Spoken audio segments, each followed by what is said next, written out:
कि मिट्टी वही, बीज वही, मगर फर्क लाया है तकनीक ने। आज का ये सेशन उसी फर्क की बात करेगा, जहां आलू की खेती सिर्फ मेहनत से नहीं, अब सटीक विज्ञान, उन्नत बीज और जलवायु अनुकूल तकनीक से मालामाल बनने की कहानी रच रही है। हमारे अगले सत्र का नाम है आलू से उन्नति। तकनीक सही, सही उपज, ऐसे हों मालामाल। और मंच पर जुटने जा रहे हैं देश के आलू जगत के महायोद्धा, वो दिमाग जो हर सीजन को किसान के लिए विनिंग सीजन बनाता है, क्योंकि मौसम हम सभी जानते हैं कि किसी भी किसान के लिए बहुत बड़ा चैलेंज होता है। इस शानदार चर्चा का संचालन करने के लिए मंच पर बुलाना चाहूंगी अनुज खरे जी को। अनुज जी कृपया मंच पर आए। अनुज खरे जी, एडिटर आज तक डिजिटल। जोरदार तालियां हो जाए अनुज जी के लिए। और जो पैनलिस्ट हैं मैं उनको आग्रह करूंगी मंच पर आने का। Doctor Rajesh Kumar Singh, head CPRI Meerut. Doctor Rajesh ji के लिए जोरदार तालियां हो जाए। सर कृपया मंच पर आए। तो राजेश कुमार सिंह जी पैनलिस्ट, हमारे पहले पैनलिस्ट हैं। Doctor Babita Chaudhary, principal scientist CPRI Meerut. Babita ji कृपया मंच पर आए। बहुत बहुत स्वागत है आपका। जोरदार तालियां हो जाए बबीता जी के लिए।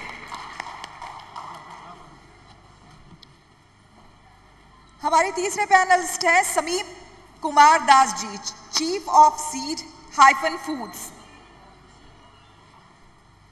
समीप कुमार दास, जोरदार तालियां हो जाए समीप जी के लिए। और साथ ही अब आ रहे हैं राम शरण दास जी, जो कि पद्मश्री हैं, किसान हैं, आप हमारे बीच हैं। बहुत जोरदार तालियां हो जाए भाई, अपने फील्ड में इन्होंने बहुत बड़ा नाम किया है। जोरदार तालियां हो जाए राम शरण दास जी के लिए।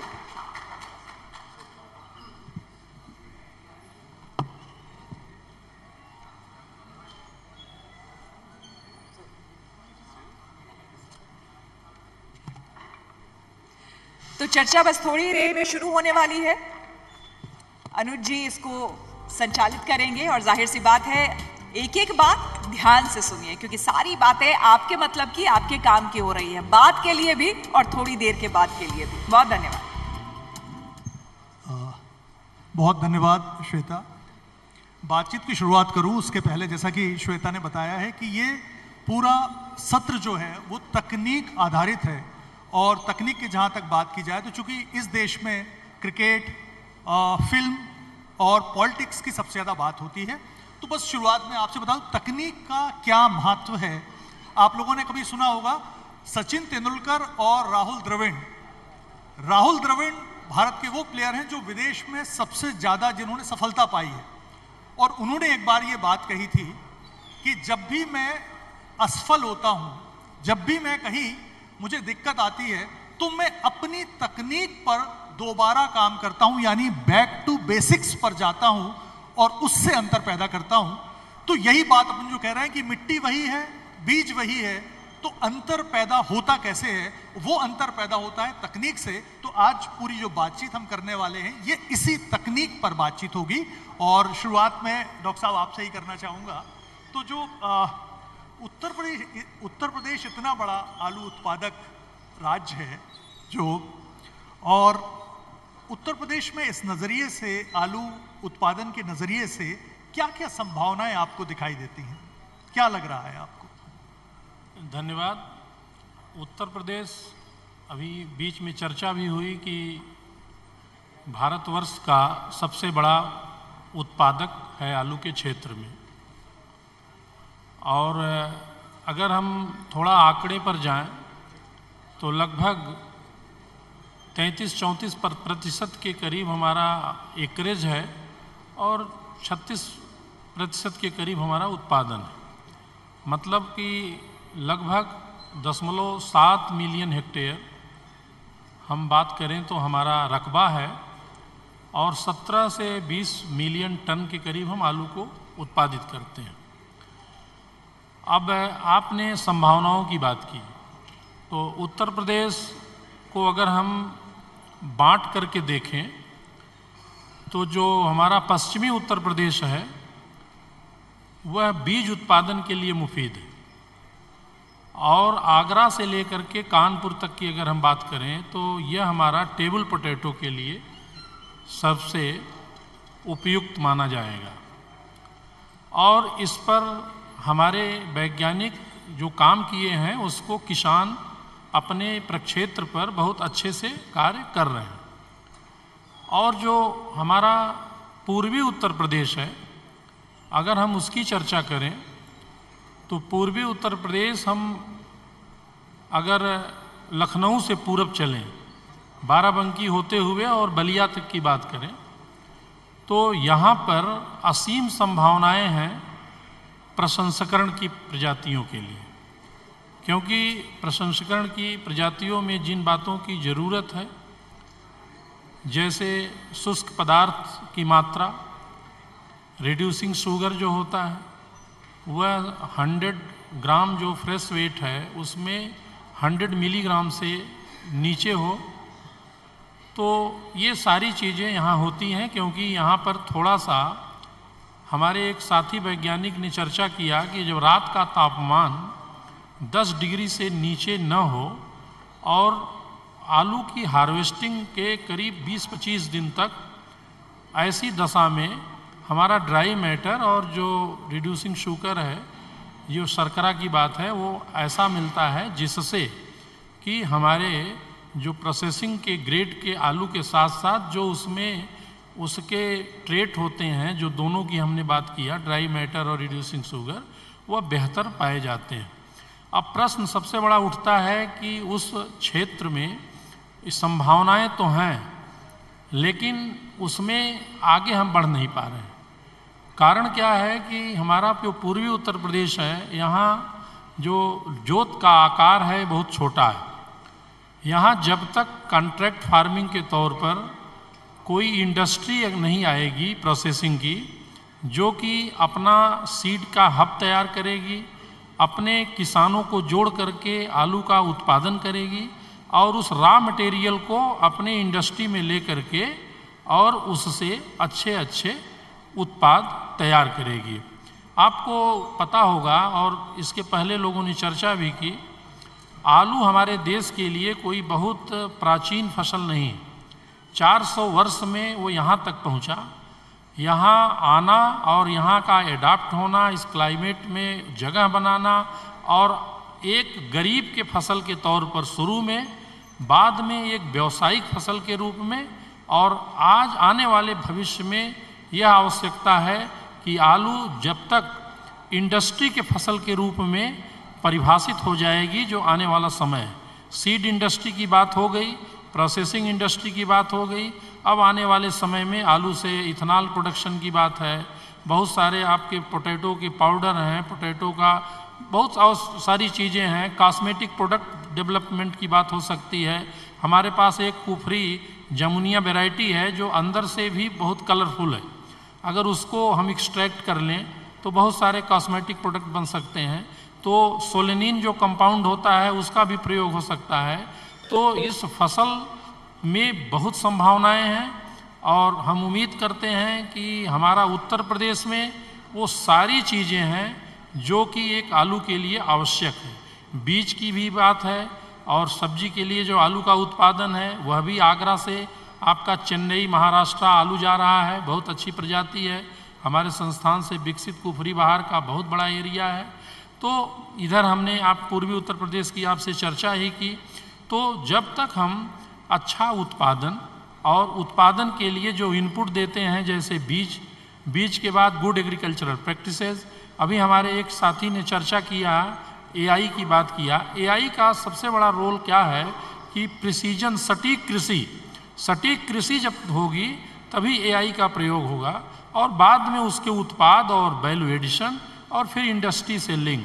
अगर ये सारी चीज़ें होती है तो आने वाला समय आलू के लिए बहुत शुभ है और आलू के किसान इतने अधिक लाभान्वित होंगे और 2 वर्ष उनके लिए बहुत ही अच्छा बीता है और आने वाले वर्ष में भी थोड़ी सी इसको इस तरह से हमारे लोग ही हवा बन जाती है कि आलू कम हो गया, आलू ज़्यादा हो गया, आलू कोल्ड स्टोर में इस समय अब घट गया। ऐसी चीज़ अगर हम न करें तो आलू में असीम संभावनाएं हैं और आलू के किसान आने वाले समय में बहुत ही समृद्ध होंगे, सुखी होंगे। धन्यवाद। खास तौर पर आपको बहुत ध्यान से ये बात सुनना है, क्योंकि सवाल आपका जो निकलेगा वो कहीं इस पूरी बातचीत के बीच में सही निकलेगा, तो बहुत ध्यान से पूरी बातचीत सुनिए। नेक्स्ट मेरा जो सवाल है वो डॉक्टर बबीता मैम से है। मैम, ये 70% के आसपास उत्तर प्रदेश में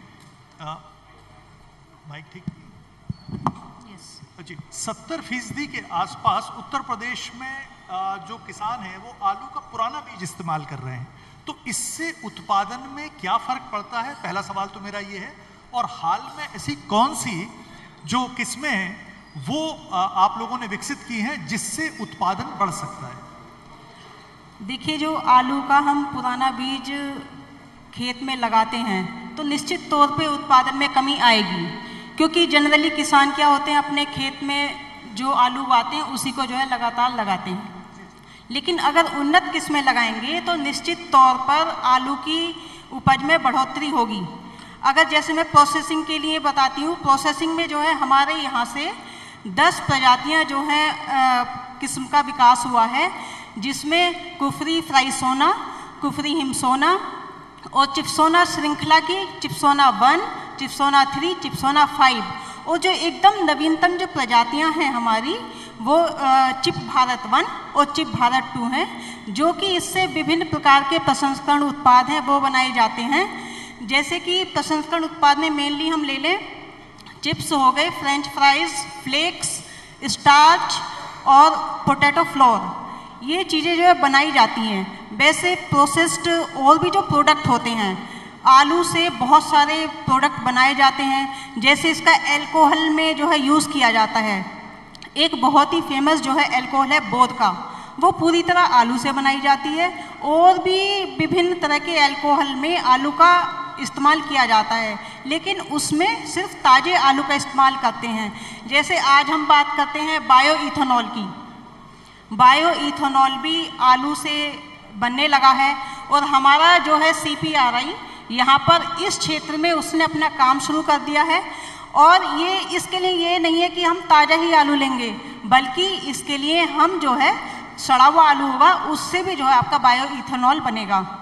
एक जो है बायोफ्यूल के रूप में हम उसको इस्तेमाल कर सकते हैं। अब मैं जैसे और विभिन्न उत्पाद पे आ जाती हूँ। हमारा जो उत्तर प्रदेश है प्रोसेसिंग के क्षेत्र में बहुत ही उभरता हुआ है। जैसे बहुत सी बाहर की जो कंपनियां हैं, राष्ट्रीय और अंतर्राष्ट्रीय जो कंपनियां हैं, जैसे मेकन्स है, सिम्प्लॉट है, हाइफन है और अविको है, JK फूड्स है और आपकी स्मॉल स्केल इंडस्ट्री, इस तरह की काफ़ी हैं। लगभग 36 जो है कंपनियां हमारे उत्तर प्रदेश में आई हैं। और ये उत्तर प्रदेश के लिए बहुत ही अच्छा संकेत है कि हमारा उत्पादन जिस हिसाब से बढ़ रहा है उतनी खपत हमारी उत्तर प्रदेश में ही हो जाएगी। यानी कि इंडस्ट्री उन प्रोडक्ट से जो है अपने उत्पाद बनाएगी। उत्पाद में आप जैसे मेनली चिप्स बन रहे हैं, फ्रेंच फ्राइज बन रहे हैं, फ्लेक्स बन रहे हैं, स्टार्च भी बन रहा है और पोटैटो पाउडर भी बन रहा है। और CPRI ने भी बहुत इस पे काम शुरू कर दिया है। प्रोसेस्ड उत्पाद में जलेबी, आइसक्रीम और दलिया, क्या क्या चीज़ जो है पोटैटो से नहीं बन रही है। इसलिए पोटैटो का जो ओरा है वो बहुत ही जो है बढ़ गया है। और हमारा सबसे ज़्यादा खुशी ये है कि हमारे जो उत्तर प्रदेश में हैं, ये जो किसान हैं बहुत ही ज़्यादा जागरूक हैं। CPRI से लगातार जो है कॉन्टैक्ट बना के रखते हैं और वहाँ से जो है नवीनतम जानकारी प्राप्त करते रहते हैं और इस क्षेत्र में काफ़ी जो है आगे आ रहे हैं। और प्रोसेस्ड में जैसे हम जानते हैं कि लगभग 60 मिलियन टन आलू जो है पैदा होता है, उसमें से 20% जो होता है वो प्रोसेसिंग में यूज़ होता है। और उसमें 14 से 18% ये जो बड़ी मतलब कंपनियां हैं, हाइफन है, सिम्प्लॉट है और ये एग्रिस्टो है, ये उत्पाद जो है बना रही हैं। लेकिन जो हमारी छोटी कंपनियां हैं, जो लघु उद्योग हैं, हम उनको इग्नोर नहीं कर सकते हैं, क्योंकि नमकीन है, भुजिया है, चिप्स हैं, पापड़ हैं, वो सारी चीज़ें इसी से ही बन रही हैं। और फ्रोजन फूड का अगर हम जिक्र करते हैं तो हमारे भारत से जो है काफ़ी एक्सपोर्ट हुआ है। अगर मैं आपको बताऊं 2022-23 के आंकड़े बताऊं तो $1 बिलियन हमारे भारत का निर्यात हुआ है फ्रोजन फ्रूट में, और जो साथ के साथ जो ताज़ा आलू है इतना निर्यात कर दिया है। जो आने वाले 25 साल में जो हमारी संभावना रहेंगी वो लगभग जो है $2.4 बिलियन तक हम इसको इकोनॉमिक तौर पे जो है हम इसके आंकड़े बता सकते हैं, और उत्तर प्रदेश इसमें काफ़ी जो है अच्छा काम कर रहा है। जी बिल्कुल। अगला सवाल समीर कुमार दास जी के साथ है मेरा। Das sir hyphen form hyphen food से जुड़े हुए हैं, तो आपसे मैं ये जानना चाहूँगा कि किस तरह से उत्तर प्रदेश के किसान आपकी कंपनी के साथ एसोसिएट हो सकते हैं, अपनी कमाई को और बेहतर कर सकते हैं, क्या आप एडवाइस करेंगे? धन्यवाद अनुज जी, और आप सभी लोगों को बहुत बहुत धन्यवाद, स्पेशल धन्यवाद टू आज तक to arranging wonderful programme here, और आप सभी किसानों को भी बहुत बहुत धन्यवाद, आप लोग यहाँ पर आए। और मैं अपने को भाग्यशाली महसूस करता हूँ क्योंकि आज इस कार्यक्रम में मुझे सम्मिलित होने का मौका मिला, और साथ ही में इसलिए भी उत्साहवर्धन है क्योंकि हम लोग यूपी में हैं। So having said that, I think बहुत सारी चीज़ें जो हैं वो आलू में हुई हैं अभी तक, एंड क्रेडिट जो जाता है वो CPRI को जाता है, क्योंकि CPRI ही वो संस्था है जिसने जो है आलू को इस लेवल पे लेके डेवलप किया है, क्योंकि सारी वैरायटियाँ जो हैं मोस्टली वो CPRI की वैरायटीज़ हैं जो परफॉर्म कर रही है। स्पेशली अगर सिंह साहब बैठे हुए हैं, हम लोग राशन की वैरायटी की बात करें तो सारी की सारी वैरायटियाँ CPRI की डोमिनेट करती हैं। जहाँ तक हाइफन की बात है, हाइफन जो कंपनी है ये बेस्ड आउट है अहमदाबाद में, और अहमदाबाद से जो है हम लोग लार्जली फ्रेंच फ्राई का बिजनेस स्टार्ट जब कर रहे थे तो उसी के ऊपर फोकस था, और वहाँ से धीरे धीरे हम लोगों ने फ्रेंच फ्राई करना शुरू किया। उसके बाद जो है स्पेशलिटी प्रोडक्ट के ऊपर आए, उसके बाद हम लोगों ने फ्लेक्स शुरू किया, उसके बाद जो है हम लोग स्टार्च पे भी फोकस कर रहे हैं। सो बेसिकली हम लोग जो कॉन्ट्रैक्ट फार्मिंग कर रहे हैं वो लगभग 4 लाख टन आलू जो है हम हर साल खरीदते हैं किसानों से, और अगले 3 साल में हमारा जो उद्देश्य है वो ये है कि इसको हम 10 लाख टन तक लेके जाएं। सो डेफिनेटली जो चीज़ आप बोल रहे हैं कि यूपी में कैसे हम लोग उसको जो है किसानों के साथ हम लोग जुड़ना चाहेंगे इंस्टेड ऑफ किसान हमसे जुड़े हैं, क्योंकि किसान, किसी ने शुरू में बोला था कि किसान आम नहीं खा सकता, दैट इज़ वेरी ट्रू। जहाँ तक रही बात की ऑपरेशंस हमारा, तो वो लार्जली जो ऑपरेशंस है वो अभी तक सीमित है गुजरात में। गुजरात में ही सारा कॉन्ट्रैक्ट फार्मिंग का प्रोडक्शन हो रहा है। सिंस मैं जो है वो सीड प्रोडक्शन का काम देखता हूँ, तो सीड प्रोडक्शन हमारा जो है वो सारा का सारा पंजाब, हरियाणा और जैसा डॉक्टर साहब ने बताया वेस्टर्न यूपी के कुछ पार्ट में होता है। अभी वैरायटीज़ की अगर बात करें, लार्जली हम लोग फ्रेंच फ्राइज़ की वैरायटी में ही काम कर रहे हैं। गोइंग फॉरवर्ड जो है हम लोग कोशिश कर रहे हैं कि हम लोग क्रिस्प की वैरायटी में भी आएँ, बिकॉज फ्लेक्स के लिए और स्टार्च के लिए क्रिस्प की वैरायटी भी जो है वो बहुत अच्छा परफॉर्म कर रही हैं।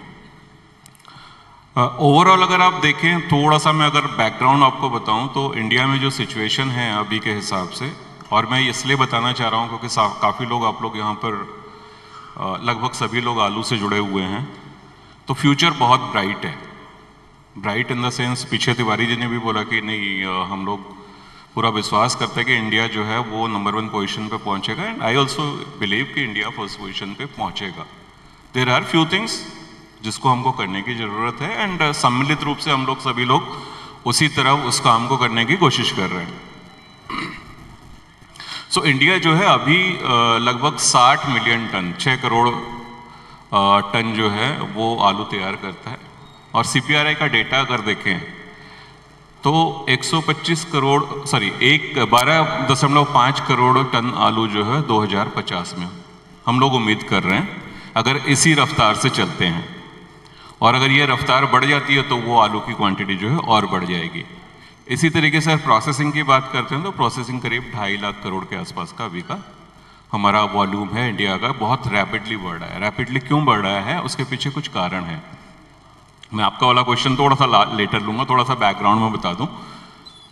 हमारे यहाँ से जो एक्सपोर्ट हम लोग करते हैं वो पहले एक्सपोर्ट की क्वालिटी हमारी जो है बहुत अच्छी नहीं हुआ करती थी, जो कि अभी पिछले 5-7 साल में रैपिडली ग्रो की है, और हम लोग जो है वर्ल्ड लेवल पे कहीं ना कहीं जाकर के लोगों को कंपटीशन दे रहे हैं।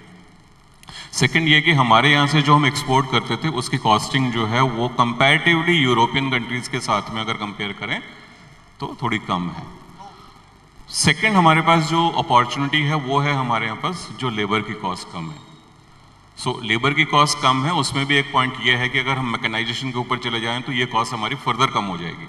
तो जब फर्दर कम हो जाएगी तो हम और ज़्यादा कॉम्पिटिटिव हो जाएंगे पूरे वर्ल्ड में कंपटीशन करने के लिए।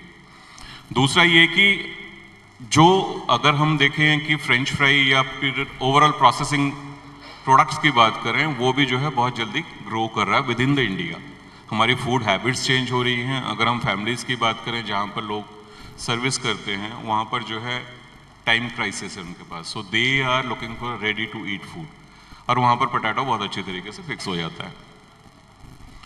Apart from that I think जो लोकल रीजनल एरियाज हैं वहाँ पर भी जो है फूड हैबिट धीरे धीरे चेंज हो रही है। अगर आप देखें तो कई जगह पर पहले चिप्स हम लोग घर में बनाते थे। मुझे याद है कि हम लोग होली में जो है चिप्स बनाते थे और उसके बाद वो बॉक्स में भर के रखते थे, साल भर चलता था।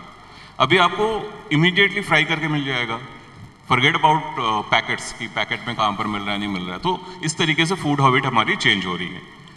अभी कमिंग टू योर पॉइंट कि हम किसान के साथ कैसे जुड़ सकते हैं यूपी में, तो यूपी में हम लोगों ने ऑलरेडी अपने ऑपरेशंस जो है वो स्टार्ट किए। किसान भी आपके साथ कैसे जुड़ सकते हैं? यस, तो पहले हम अगर यहाँ पर देखें तो यहाँ पर हम लोग कुछ अराउंड 1000 एकर्स के आसपास की कॉन्ट्रैक्ट फार्मिंग करा रहे हैं यूपी में ट्रायल बेसिस पे। अभी लास्ट ईयर से स्टार्ट किया है। और एमपी में ये 2 एरिया जो है हम लोगों ने हमारे लॉन्ग टर्म गोल हैं उसको देखते हुए आइडेंटिफाई किए हैं। अगर हम बोलें कि यूपी सुटेबल है या नहीं है फ्रेंच फ्राई के लिए, यस सुटेबल एरिया है और यहाँ पर जो है हमारे अलावा बाकी लोग भी आ रहे हैं, तो डेवलपमेंट होने के यूपी में पूरे चांस हैं। थोड़ा सा हम लोगों को ध्यान रखना पड़ेगा कि फ्रेंच फ्राई या फिर कोई क्रिस्पिंग वैरायटी जो है उसका कल्टीवेशन और जो आप राशन के आलू का कल्टीवेशन करते हैं दोनों में थोड़ी सी विभिन्नताएं हैं। दोनों में जो है आपको थोड़ा सा ध्यान रखना पड़ेगा पैकेजिंग प्रैक्टिसेस में। सेकंड जो फर्टिलाइजर एप्लीकेशन है स्पेशली नाइट्रोजन और पोटाश, पोटाश को भी आपको जो है हम लोग नॉर्मली बोलते हैं पोटाश डालेंगे तो आलू की चमक बढ़ जाएगी, आलू का साइज बढ़ेगा, बट वहाँ पर भी जो है कुछ कैलकुलेशंस हैं। लाइक पोटेशियम क्लोराइड जो है आपको पोटाश के फेम में नहीं डालना चाहिए आलू में, क्योंकि अगर उसको डालेंगे तो आपको जाकर के लॉन्ग टर्म में नुकसान पड़ेगा। हमारे से जुड़ने के लिए हमारी वेबसाइट है hyphenfood.com, जहाँ पर जाकर के आप अपनी क्वेरीज रेज कर सकते हैं। कहाँ से हैं आप अपनी डिटेल्स डाल दीजिए और उसके बाद में जो है आप वहाँ हमारे ऑफिस से कोई ना कोई आपको कांटेक्ट करेगा और वो उसके बाद में आपकी पूरी डिटेल्स लेकर के आपके पास में हमारा एक्सपर्ट भेज देगा और वो एक्सपर्ट जो है आपको सारी चीज़ें समझा देगा। उसके बाद अगर आप और हम दोनों लोग एक प्लेटफॉर्म पे आकर के हमारी अंडरस्टैंडिंग एक हो जाती है तो फिर हम लोग जो है कॉन्ट्रैक्ट फार्मिंग करना चाहते हैं। बट आपसे ज़्यादा जो है हम लोग जुड़ने के लिए इच्छुक रहेंगे क्योंकि गोइंग फॉरवर्ड वॉल्यूम्स ग्रो कर रहे हैं। ठीक है, तो this is what from my side. I think उसके अलावा हम आप लोगों के साथ में अगर कोई लिंक शेयर कर दें वो प्लीज़ आप लोग भेज दीजिए, तो उससे भी जो है किसान के पास में हम लोग पहुँच जाएंगे। बिल्कुल हमारे साथ भी जुड़ सकते हैं आप। अब मैं बात कर रहा हूँ हमारे सुपर अचीवर और जिन्होंने केले को लेकर जबरदस्त काम किया है, यूपी की शक्ल ही बदल दी है, रामशरण जी के साथ। रामशरण जी ने केले को लेकर इतना काम किया है यहाँ पर कि इनके अचीवमेंट्स को लेकर मैं चाहता था कि यही बात वो अपने टिप्स, वो उन्होंने जो ट्रेड्स हासिल किए हैं केले की खेती में, वो बताएं कि आलू का उत्पादक, आलू का हमारा जो किसान भाई है वो कैसे अपनी इनकम को बढ़ा सकता है आपके अनुभव के आधार पर। जी रामचंद्र जी। पहले तो हमारे किसान भाई हैं, जो वैज्ञानिक हैं, जो अधिकारी हैं, उनको नमस्कार। मैं पिछले करीब 30 साल से खेती कर रहा हूँ। केला, टमाटर और आलू, गेहूँ। इस साल 2-3 साल से हमने तरबूज की खेती शुरू की है। जैसे अभी सर बता रहे थे कि खेती में एक फसल चक्र का बहुत बड़ा रोल है और उससे हमारी 20 से 25% उत्पादन बढ़ता है। केले की खेती हमने 1990 में शुरू की। फिर हमारे मन में बात आई कि केले से अकेले काम नहीं चलेगा, फिर हम उसमें आलू शामिल किए और आज हमारे पास 6 एकड़ ज़मीन थी, आज हम 300 एकड़ से ज़्यादा खेती कर रहे हैं। केला, आलू और गेहूं और तरबूज। इस साल हमने करीब 170 एकड़ हमने आलू लगाया था, और जो आलू की हमारी प्रजाति थी चिप्सोना 1, एक बाराबंकी ज़िले में राजेंद्र 1 बहुत ज़्यादा वैरायटी लगा, राजेंद्र 1, एक काटनर आलू है जो लंबा है, लाल है, और कुफरी ख्याति। ये हम इसलिए यहाँ पर एक थोड़ा सा बताना चाहेंगे कि खेती में जब तक हम फसल चक्र नहीं अपनाएंगे तब तक हम लॉन्ग समय तक खेती नहीं कर सकते हैं।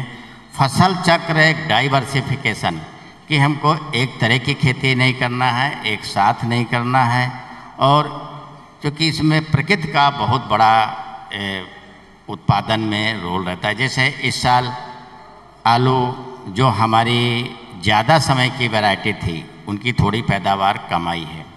आलू हम चिप्सोना 1 केला काट कर हम आलू लगाते हैं, तो जिस प्लाट में हमारी पैदावार सामान्य तरीके से 160 कुंटल आती है, लेकिन केला काट करके लगाते हैं तो 200 कुंटल पैदावार एकड़ की बता रहे हैं, 200 कुंटल एकड़ की पैदावार आती है।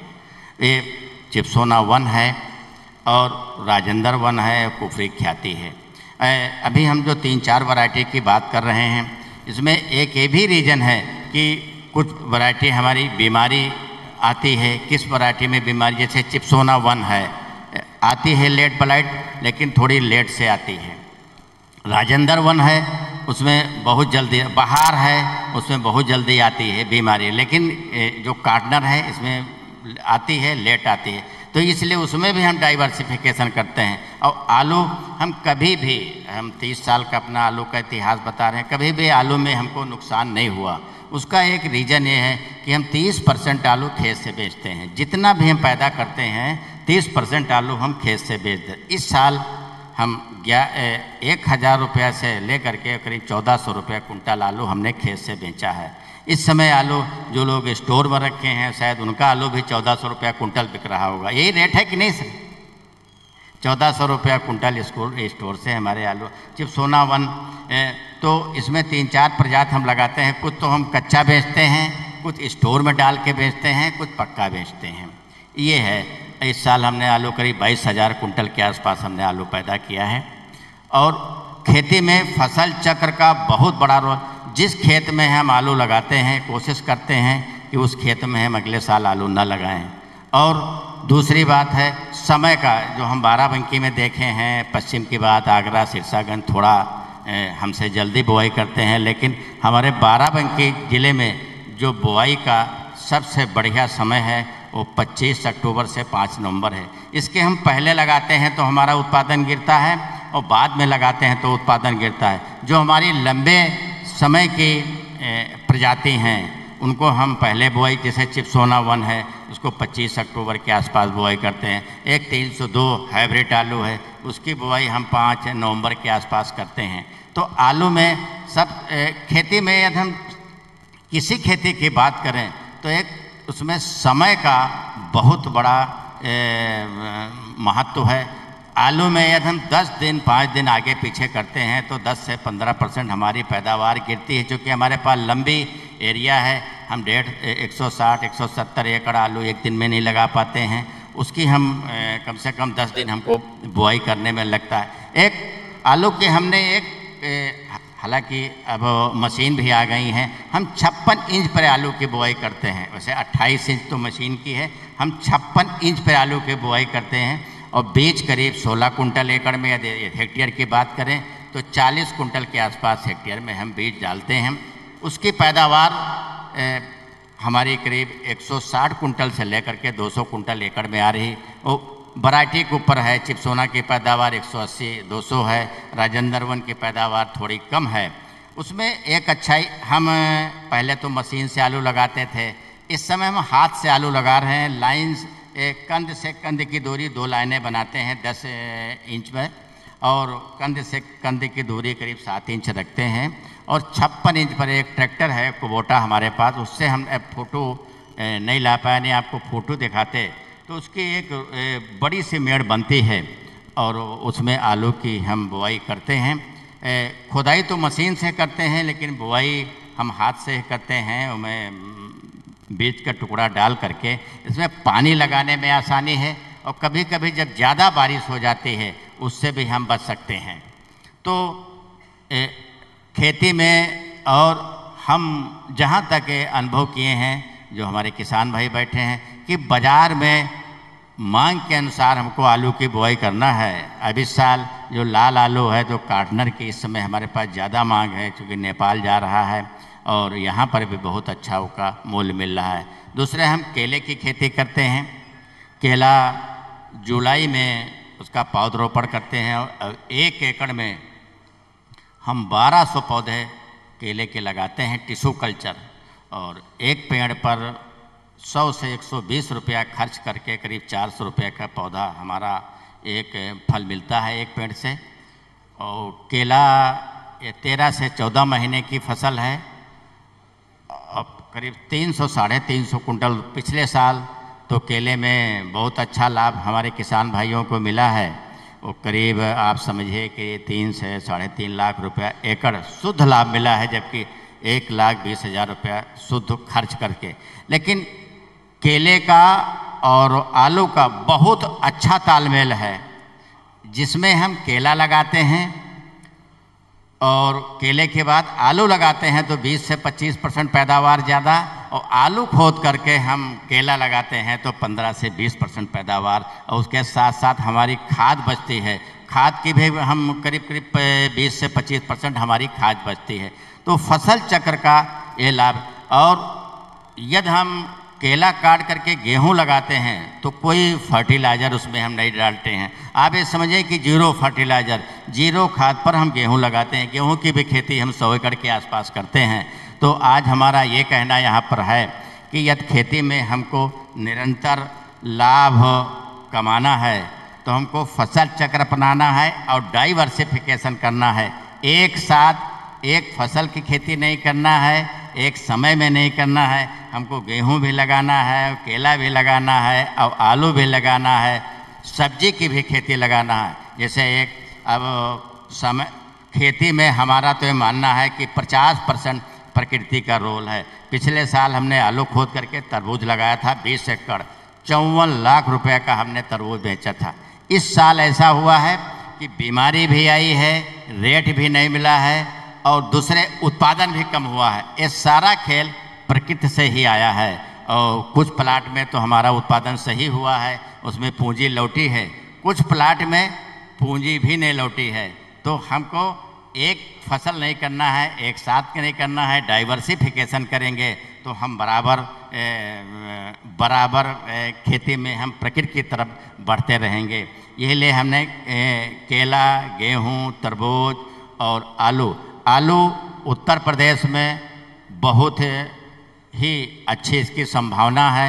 निरंतर बराबर इसके कोल्ड स्टोर बढ़ रहे हैं और आलू की खपत भी बहुत ज़्यादा है। और हमको यही खेती करना है कि जो हमारे मांग आज बाज़ार में हमें क्या मांग है। जैसे केले की खेती करते हैं, केला आज 80% बाहर से उत्तर प्रदेश में आ रहा है और केला हमारा छोटे से बड़े लेकर के सब आदमी केला खाता है, तो केले की बिक्री में कोई दिक्कत नहीं है। बहुत बहुत धन्यवाद। यदि कोई आलू के बारे में किसी क्वेश्चन हो तो हम बता सकते हैं। जी बहुत बहुत धन्यवाद रामशरण जी, हमारे पद्मश्री किसान। डॉक्टर साहब, आपसे फिर से मेरा एक सवाल है और एक विनम्र अनुरोध भी है कि थोड़ा सा अगर जवाब संक्षिप्त रख लें सभी लोग तो एक राउंड और हमारा हो जाएगा। तो उत्तर प्रदेश में जो प्रोसेसिंग है आलू की और जो निर्यात है, अभी उसे लेकर क्या प्रयास करने की ज़रूरत है, क्या सुधार करने की ज़रूरत है, इस समय क्या लग रहा है? देखिए, आलू के उत्पादन की बात तो हो गई और आलू के उत्पादन के बाद ये बात आती है कि जो सस्टेनेबल प्रोडक्शन सिस्टम तभी होगा जब आपका जो उत्पाद है उसका वैल्यू एडिशन हो, डिफरेंट प्रोडक्ट बने। प्रोसेसिंग सेक्टर के जो हम बात करते हैं, 3 चीज़ें हैं। एक तो हम डिहाइड्रेटेड प्रोडक्ट की बात करते हैं, दूसरा हम प्रोसेसिंग की जो और सारे प्रोडक्ट होते हैं फ्रोज़न प्रोडक्ट हैं, और तीसरा जो तले होते हैं। तो इन प्रोडक्ट की भी एक्सपोर्ट की बात होती है और प्रोडक्ट के अलावा आलू का भी एक्सपोर्ट है। आलू का सीड का, आलू के टेबल पोटैटो का, प्रोसेसिंग का, ये तीनों सेक्टर में है। लेकिन उत्तर प्रदेश में या कहीं भी एक्सपोर्ट के लिए सबसे आवश्यक होता है कि हमें उस कुछ क्षेत्र को आइडेंटिफाई करना पड़ता है, क्योंकि जो क्वारंटाइन पेस्ट होते हैं, क्वारंटाइन पेस्ट अगर हैं वहाँ पर तो वो आलू कभी भी निर्यात नहीं किया जा सकता है। कुछ हमारे ऐसे हैं पेस्ट की उनकी अगर उपस्थिति है तो हम आलू के निर्यात को नहीं करेंगे और अगर कंसाइनमेंट जाएगा तो वो निरस्त कर दिया जाएगा। तो पहले तो हमारे उत्तर प्रदेश के जो डेवलपमेंट का ग्रुप है वो यूनिवर्सिटी के साथ हम लोगों के साथ एक अच्छा सा प्रोजेक्ट बनाए जिस पर हम काम करें कि आगरा से लेकर के कन्नौज, फर्रुखाबाद जो भी बेल्ट है, कुछ ऐसे बेल्ट को आइडेंटिफाई करें जहाँ पर कि उस तरह के इंसेक्ट पेस्ट ये सारी चीज़ें नहीं होती। दूसरी जो चर्चा होती है कि उसके कुछ ऐसे हैं कि किस तरह के आलू की डिमांड है, निर्यात अगर करना है गल्फ़ कंट्री को करना है, नेपाल को करना है, अगर हमको जहाँ भी भेजना है, जैसे हमारे कुछ लोगों ने बहरीन को आलू भेजा था, कुफरी सूर्या, उसकी बड़ी अच्छी डिमांड थी। तो उसके हिसाब से आलू की क्या उनको साइज चाहिए, जैसे कि दूसरी चीज़ है किस कलर का चाहिए, तीसरी चीज़ है कि उसमें जैसे कुफरी सूर्या की डिमांड अच्छी है क्योंकि वो थोड़ा सा ओवल शेप में होता है, तो उसको हम एक शब्द यूज करते हैं कि गुड एग्रीकल्चरल प्रैक्टिसेस। तो जो गुड एग्रीकल्चरल प्रैक्टिसेस हैं, अगर ये हम जब अपनाते हैं, और ये एक व्यापक शब्द है, इसमें बहुत सारी चीज़ें आती हैं। इसमें यहाँ तक आता है कि जो पेस्टिसाइड हम यूज करते हैं उसका रेजिडुअल इफ़ेक्ट कितना है उसकी भी जांच करते हैं कि अगर वो भी कहीं उसकी मात्रा होगी तो कंसाइनमेंट रद्द हो जाएगा, क्योंकि आलू खाने की चीज़ है। तो हमारे संस्थान ने इस पर बड़ा काम किया है और हमारे संस्थान ने एक डॉक्यूमेंट भी बनाया है कि निर्यात के लिए किस तरीके से हमें काम करने की आवश्यकता है। हमारा ग्रेड कैसा हो, साइज कैसा हो, कौन सी वैरायटी हो, जो वैरायटी में संभावनाएं ज़्यादा हैं, और तमाम तरह की चीज़ है कि रेजिडू कितना मिनिमम होना चाहिए। लेकिन ये सब सारी चीज़ें तभी लागू होंगी जबकि हम क्षेत्र को चिन्हित कर लें। जैसे हमारे पास अगर आप देखें उत्तर प्रदेश में आलू को, तो आगरा और कानपुर अगर आप बात कर लें, 2-3 जिलों को ले लें तो 50% के ऊपर। जैसे आगरा के पास जो फिरोजाबाद, आगरा, फर्रुखाबाद, कन्नौज जो भी ये हैं, और इसमें बहुत ज़्यादा आलू की वो है। तो इस पर हमारे संस्थान ने कुछ काम भी किया था, शुरुआत भी हुई थी, लेकिन वो एक सिरे नहीं चढ़ा।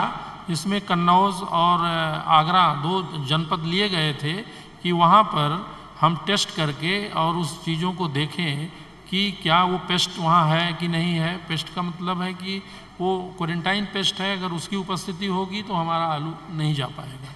तो हमें 3-4 बातों की ध्यान रखना है, अच्छी प्रजातियों का चयन, और निर्यात के लिए जो आवश्यक ग्रेड है वो, और हमारा चिन्हित एरिया जो है वो उस तरह की चीज़ों से पूर्ण रूप से सुरक्षित हो और उस तरह से साफ़ सुथरा वो एरिया हो।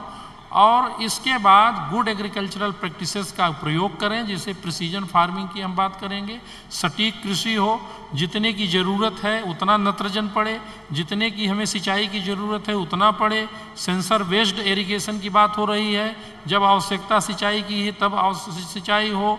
लेट ब्लाइट अगर आना है तो हमें 1 हफ्ते पहले पता चल जाता है, हम उसको प्रोफाइलेक्टिक स्प्रे कर दें। ज़्यादा हमारा जो है फंजीसाइड, पेस्टिसाइड इसका प्रयोग न हो। और जो कंद जनित रोग हैं, मृदा जनित रोग हैं, उसके उपचार के लिए हम आवश्यक जैसे बोरिक एसिड का ट्रीटमेंट करें। बोरिक एसिड के बाद इस समय सोडियम हाइपोक्लोराइड एक नया विलयन आया है, और उस सॉल्यूशन से भी उसका विलयन बना करके हम ट्रीटमेंट कर सकते हैं, जिसमें मुख्य रूप से हमारा जो ब्लैक स्कर्फ है और कॉमन स्कैब में तो डॉक्टर साहब ने बताया कि उसकी कोई रेजिस्टेंट वैरायटी नहीं है, उसमें हमें कल्चरल प्रैक्टिसेस की आवश्यकता है, क्रॉप रोटेशन है, ये सारी चीज़ें हैं। लेकिन थोड़ा बहुत इसका प्रयोग कर लें, बोरिक एसिड का कर लें, तो एक पूर्ण रूप से अगर हम इसको कर लें तो निर्यात की प्रबल संभावना है, और निर्यात होगा, वैल्यू एडिशन होगा, इंडस्ट्री से लिंक होगा, तो आने वाले हमारे किसान जो पिछले वर्ष 25 रुपये 30 रुपये केजी आलू के बेचे हैं, ये हर समय हर साल ये सस्टेनेबल मैनर में टिकाऊ होगा और किसान हमारा सुखी होगा, समृद्ध होगा। जी जी, बहुत शुक्रिया डॉक्टर राजेश जी। मैम, मैं फिर आपके पास आ रहा हूँ, और एक नई वैरायटी आलू की, काले आलू की विकसित की गई है और किसान भाइयों में उसे लेकर बहुत उत्सुकता है, तो अगर उसके बारे में कुछ आप जानकारी दें तो मेरे ख्याल से सबको बहुत। अभी जो है इसी साल हमारे संस्थान ने एक नई पर्पल कलर की वैरायटी जो है विकसित की है, जिसका नाम है कुफरी जमुनिया। उसकी क्या खासियत है? एक तो वो जो है ओवल शेप की है और उसकी आंखें जो है उथली हैं और ऊपर से जो है पर्पल कलर का है, और अगर हम आलू को काटते हैं तो अंदर से भी वो पर्पल कलर की वैरायटी है। वो जो है 90 दिन में जो है तैयार होने वाली प्रजाति है।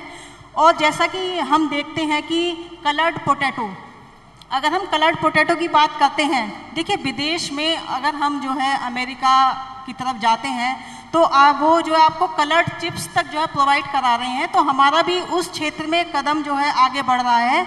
हम लोग ने ये पर्पल कलर की वैरायटी निकाली है, इसके बहुत से उत्पाद भी बन रहे हैं। अब आने वाले समय में हमें जो प्रोसेसिंग की वैरायटी है वो भी हमें, जिसमें जो है ड्राई मैटर ज़्यादा होगा, उसको विकसित करने की आवश्यकता है, जिससे कि हम यहाँ पे चिप्स भी बना सकें। और हम लोग अमेरिका से पीछे नहीं हैं, मैं आज भी कह रही हूँ। और इस क्षेत्र में उत्तर प्रदेश का भविष्य उज्जवल है, क्योंकि बहुत सी ये बहुराष्ट्रीय कंपनियाँ यहाँ पे आ रही हैं। और जैसा कि मैं आपको एक डेटा बताती हूँ, आलू का कंजम्पशन देखिए किस तरह से बढ़ा है। अगर हम देखें तो एक आदमी जो है 25 से 30 किलो आलू एक साल में खा लेता है अपने उत्तर प्रदेश में, पश्चिमी उत्तर प्रदेश की बात कर रही हूँ। अगर जैसे ही हम ये पूर्वी उत्तर प्रदेश में जो है बढ़ते चले जाएंगे तो ये धीरे धीरे कंजम्पशन जो है बढ़ता जाएगा। लिट्टी चोखे के रूप में हम लोगों के यहाँ, समोसे के रूप में, पराठे के रूप में, टिक्की के रूप में खाते हैं। अगर हम नॉर्थ ईस्ट की तरफ चले जाएंगे देश में, तो वहाँ कंजम्पशन 100 किलो जो है प्रति व्यक्ति का कंजम्पशन है। 100 किलो आलू जो है प्रति व्यक्ति वहाँ पे खा लेता है, जो कि यूरोप के बराबर खाता है। तो इसी क्षेत्र में हम लोग काम कर रहे हैं। जो नई प्रजातियाँ आ रही हैं, कलर्ड पोटैटो की जो बात हो रही है, अभी हमने एक लाल स्किन की भी जो है वैरायटी विकसित की है, जिसका नाम है कुफरी रतन। ऊपर से जो बिल्कुल रेड कलर की है, वो भी 90 दिन में पकने वाली जो है प्रजाति है। और धीरे धीरे अंदर से भी और डिफरेंट जिसके चिप्स अच्छे बने, उस तरह की प्रजातियों पर जो है काम चल रहा है। धन्यवाद जी। शुक्रिया संक्षिप्त उद्बोधन के लिए। समीप सर, मैं फिर आपके पास आ रहा हूँ और मैं ये समझना चाहता हूँ कि किसान हाइफन से कॉन्ट्रैक्ट फार्मिंग के थ्रू कैसे जुड़ सकते हैं, उसमें कंपनी क्या मदद प्रोवाइड कराती है?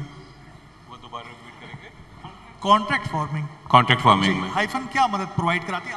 किसान अगर आपके साथ जुड़ना चाहें तो वो जो कॉन्ट्रैक्ट फार्मिंग है उसमें कैसे हाइफन मदद प्रोवाइड कराएगी और जुड़ कैसे सकते हैं आपके साथ? राइट, तो बहुत अच्छा सवाल है, क्योंकि ये कई बार कंफ्यूजन होता है कि कैसे क्या करें।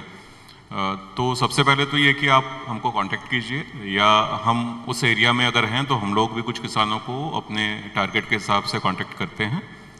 और सीड जो है वो हम लोग खुद उपलब्ध कराते हैं, क्योंकि हमारी पूरी चेन है सीड की, और सीड हम अपना ही प्रोडक्शन वाला जो है वो फार्मर को देंगे।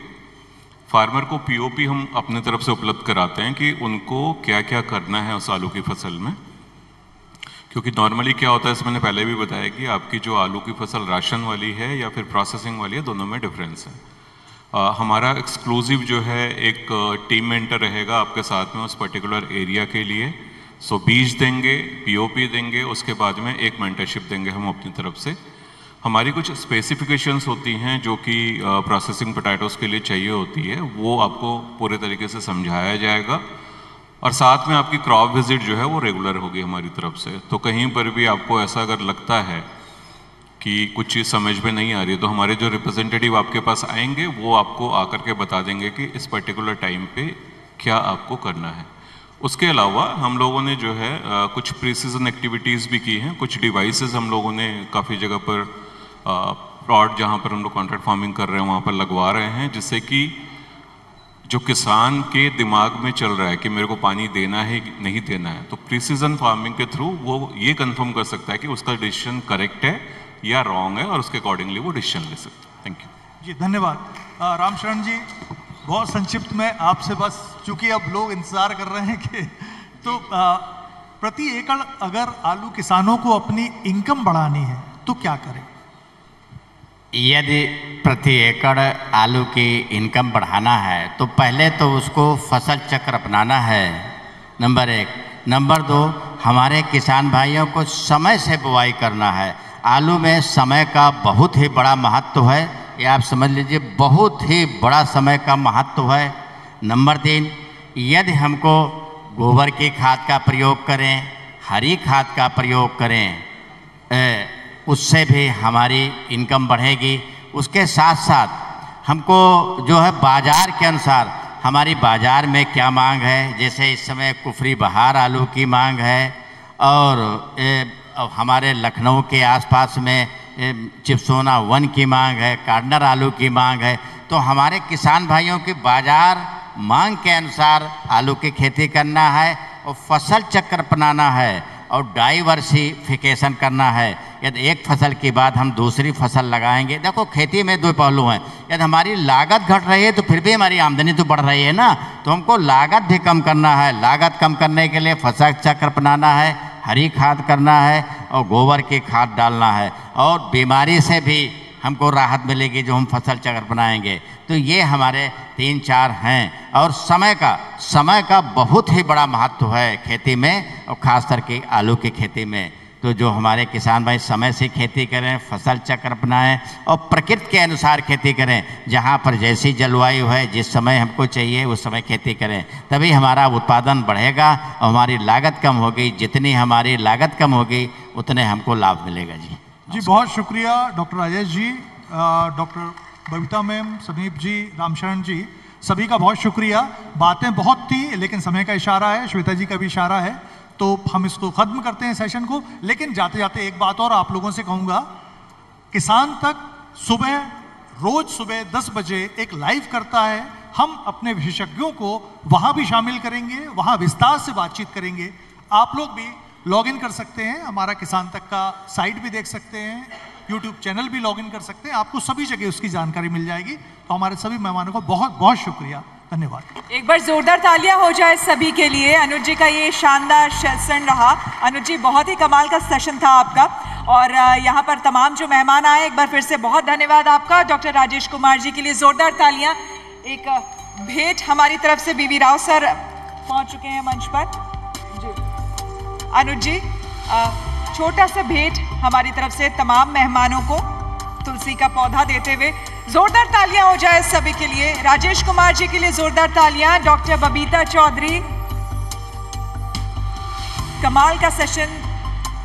मुझे पूरा विश्वास है और पूरी उम्मीद है कि ये सेशन निश्चित तौर पर आप लोगों को काफी कुछ बता गया। Doctor Babita Chaudhary, principal scientist, CPRI Meerut. जोरदार तालियां हो जाए बबीता जी के लिए।